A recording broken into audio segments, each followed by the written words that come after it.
gracious, good morning to you good people. It's your girl KB. You know what I do? And you know why I do it. It is Friday. It's May 10th. And it is exactly 3 a.m. Yes, you heard me correctly, 3 a.m. I'm like the army. I do more before 6 o'clock than people do all day. I believe that was the slogan or something like that. Something to that effect. But I do it by the grace of God. I do it because I love God. I do it because I love you. And so I'm up. I'm in my office at 3 a.m. Yes, 3 a.m. And I do this because, I come to the office and there's no way I can be late for work. It's like, I'm here. I'm ready to do my thing, as James Brown would say. And I often quote the book of James Brown when it's time to get up and do your thing. I'm reading Just for Today, which is the Narcotics Anonymous reading. And for those of you who don't know, I work as a substance abuse counselor. So I like to get grounded in my day. And I read the AA and NA readings first thing. And this title, you guys know I get caught up on the titles. Becoming Entirely Ready. What are you ready for? Now I'm thinking of the song.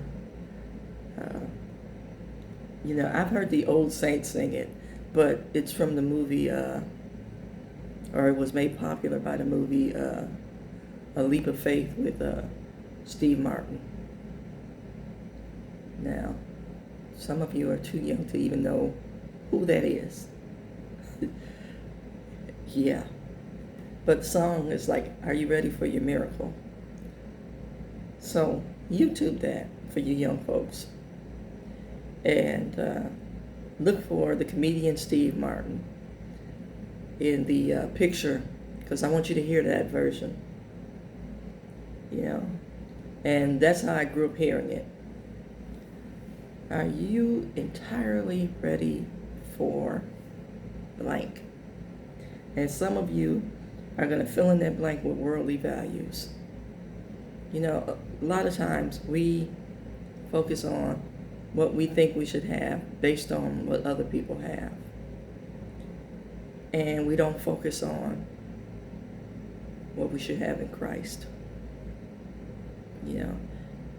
We go to church on Sunday. A lot of us are in this habit. We go to church on Sunday and we're fed. We're fed good. Oh, that was a great sermon. Oh, the word was this. And by midweek, or some of us, by the time we hit the church door, we have lost the emotion. There's no hype on the message. And so we don't live the message. We go through the motions. We do ritual. We don't seek relationship. I hope you heard me on that one. We do ritual. We don't seek relationship. What does God mean to you? Who is God to you? Who is God? We should be asking ourselves that every day. Because our needs change from situation to situation, from day to day. And hence the name, I am. Yesterday God was this for me. Today God is this for me. I am. I'm ever present. Let me get into this reading, man, because I could preach that. I am. It says, we get a good look at what these defects are doing to our lives. We begin to long for freedom from these defects. See, if you focus on the defect, it's always going to be highlighted and accentuated. It's going to be the preface for everything that you do.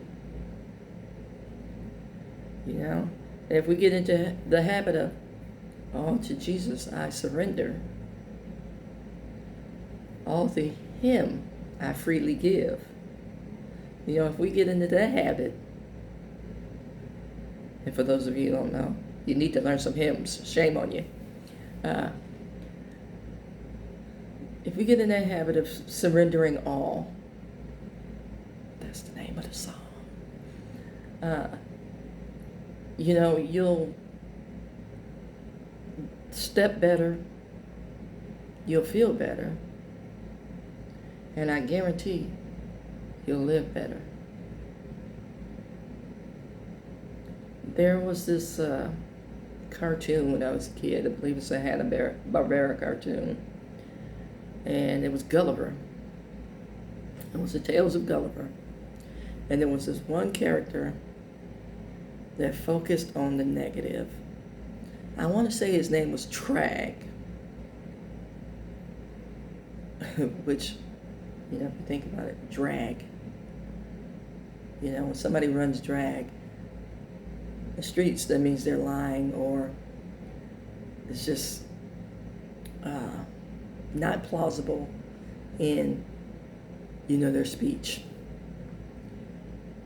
And Trag spoke in this kind of drawl, whiny voice, and he was always negative. And it was like, "Oh, Gulliver, you'll never make it." Oh, now some of you remember that cartoon, and you know, and for you younger folks, it's more of an Eeyore, you know, from The Adventures of Pooh.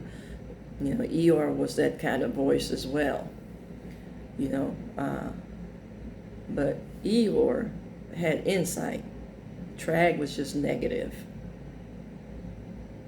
Now, it's one thing to be kind of pessimistic like Eeyore, but have wisdom, because at some point, you know that the Eeyores in our life had the message. You know, and I want to say a lot of us have the spirit of Eeyore because we have the message in us, but we focus on the defect. We're kind of pessimistic. So, becoming entirely ready. Are you ready to surrender your all? Are you ready to, I want to say, let your Eeyore be vulnerable? Or let your Eeyore get back to the word, the message that once brought joy? I'm just going to tell you to read just for today. It's free online. But this was my take on it just from the opening statement. Are you going to focus on the negative? Or are you going to stand on the solid rock and see the hope in the situation?